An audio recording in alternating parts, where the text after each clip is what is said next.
Hello everyone, स्वागत है आप सभी का फिर से एक बार मेरे नए ब्लॉग में। तो अभी दिन के बज गए हैं 12 और हम लोग इस तरह से ये बैग उठा के जा रहे हैं अपने गांव की तरफ। तो आज हमारी रिश्तेदारी में एक मृत्यु हुई है। तो मन्नत के पापा तो सुबह सुबह ही निकल गए। एक्चुअली जिनकी डेथ हुई है वो मन्नत के पापा के मासी लगते थे, कुछ कज़न मासी लगते थे। तो मन्नत के पापा और उनके दादी जी सुबह सुबह निकल गए वहाँ के लिए और मैं और मन्नत जा रहे हैं अब अपना पूरा घर समेट के, क्योंकि सुबह सुबह खाना भी बनाया था, दूध भी बॉईल करने को था, बहुत सारे काम थे। तो पूरा किचन समेट के हम लोग अब निकले हैं 12 बजे। और आज मौसम ना सुबह से ही कुछ गड़बड़ सा ही है, कभी धूप कभी छाँव, और पूरा आसमान ना सुबह से ही बादलों से भरा पड़ा है। तो ऐसा होता ही तो जब भी फसल पकने की तैयारी में होती है ना, तो भगवान जी इसी तरह से डराते रहते हैं बारिश करके, जिस वजह से फसल को पकने में काफ़ी समय और लग जाता है आगे। तो आज हमें लेने के लिए आए हैं गाँव से ही एक भैया। तो बस वो भी पहुँच चुके हैं और हम लोग भी निकल गए हैं अपने घर से। तो बस आधे पौने घंटे में हम लोग अपने घर में पहुँच जाएंगे।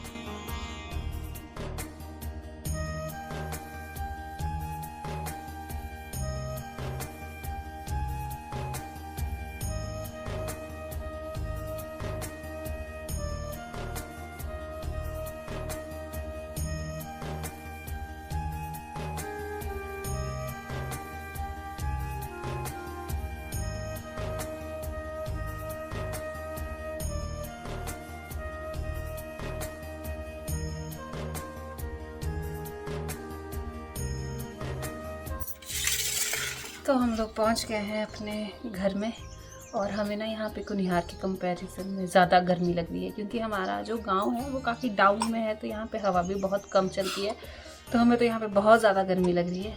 तो मन्नत ने तो पावर नैप ले लिया अपना गाड़ी में, यहाँ तक पहुँचते पहुँचते 15-20 मिनट में।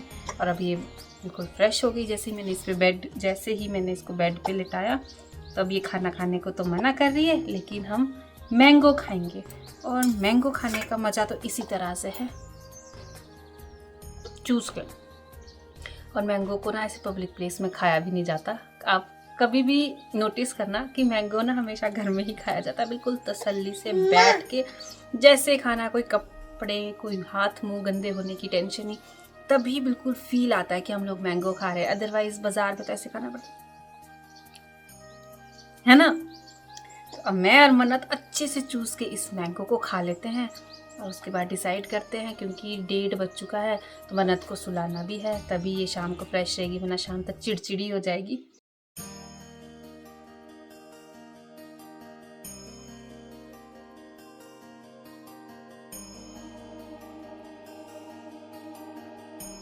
तो गाइज अभी हम लोग आ गए हैं गुनगुन और बुलबुल को घास और पानी पिलाने के लिए यहाँ पे, क्योंकि मैंने तो मन्नत को सुलाने की काफ़ी ज़्यादा कोशिश की, लेकिन इसने ना खुद नींद ली ना मुझे सोने दिया। तो फिर हमने सोचा कि गाय को घास देने का समय तो हो ही रहा है, तो हम गाय को घास ही देने चले जाते हैं। आओ मन्नत, आओ।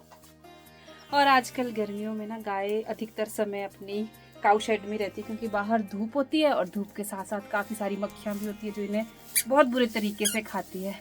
तो अब डर लग रहा है अंदर आके।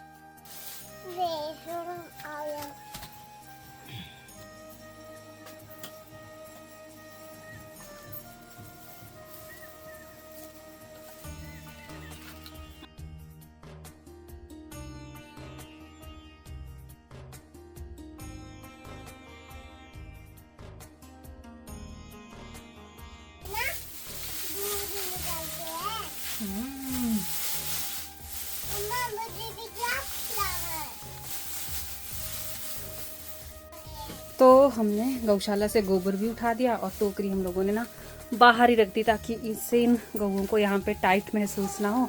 और घास भी डाल दिया इनको। तो बस अभी अपना घास एंजॉय करें, क्योंकि अभी इनको बाहर बांधने में काफ़ी समय है। 5-5 बजे इन्हें बाहर बांधेंगे, तो अभी तो 2 ही बज रहे हैं, है ना बुलबुल? हाँ। और हमारी बुलबुल देखते ही देखते काफ़ी बड़ी हो गई है। छोटी नहीं है, बड़ी है। और ये देखिए जी, दरवाज़ा थोड़ी देर के लिए खुला रहा ना, ढेर सारी मक्खियाँ अंदर आ गई जो इन्हें खाएंगी। तो अब फटाफट से दरवाज़ों को करते हैं बंद, ताकि दरवाजे में अंधेरा हो जाए ना अंदर। किसके साथ? अभी शाम के टाइम खेल लेंगे, अभी नहीं खेलना बेटा इनके साथ।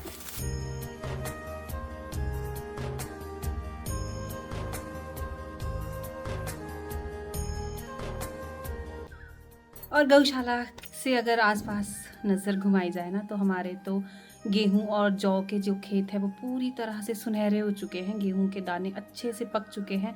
और चाचू जी चाची जी ने तो देखिए एक खेत को काट के बिल्कुल साफ़ कर दिया है और एक खेत अभी इनके काटने को रह गया है। तो शाम के समय मैं भी अपने खेतों में जाऊंगी और देखूंगी कि हमारे जौ के क्या हाल है वहाँ पे। और ये देखिए जी मटर का खेत भी, अब मटर की बेलें पूरी तरह से सूख चुकी है। जैसे जैसे गर्मियाँ बढ़ गई है, बस कुछ ही फलियाँ इसमें हरी भरी दिखाई दे रही है मटर की। लेकिन इसी के साथ बिल्कुल नीचे चाचू जी चाची जी के प्याज बिल्कुल हरे भरे नज़र आ रहे हैं और काफ़ी अच्छे से बड़े हुए हैं यहाँ पे। तो घर पहुँचते ही हमारे आंगन में मैक्सिमम छाँव आ चुकी है, लेकिन वो उमस है वो अभी भी बरकरार है। तो अब गायों को घास देने के बाद खुद भी खाना खा लेते हैं और 2:30 बज गया है। तो आज तो हम वैसे ही काफ़ी ज़्यादा लेट हो चुके हैं लंच करने के लिए। तो आज के हमारे खाने में एक तो दाल है पीले चने की, प्याज की हरी पत्तियों की सब्जी है, थोड़ा सा अचार है और चपाती है। गर्मियों में ना घर के अंदर रहने का कम ही मन करता है, सोचते हैं कि थोड़ी देर बाहर बैठेंगे, कहीं से गलती से कुछ हवा ही आ जाए तो ठंडक महसूस होगी। लेकिन बाहर खाना खाते समय काफ़ी ज़्यादा ध्यान रखना पड़ता है, वरना जो आपकी वेज थाली है ना, कब इसमें कुछ नॉन वेज गिर जाए, तो इस चीज़ का खास ध्यान रखना पड़ता है। जैसा कि मैंने आपको बताया कि मक्खियाँ बहुत ज़्यादा हो जाती है गर्मियों के दिनों में। तो चलिए जी अब इस वीडियो को करते हैं एंड, मिलूंगी आप लोगों से बहुत जल्दी। तब तक आप सभी लोग अपना ध्यान रखिए। जय माता दी।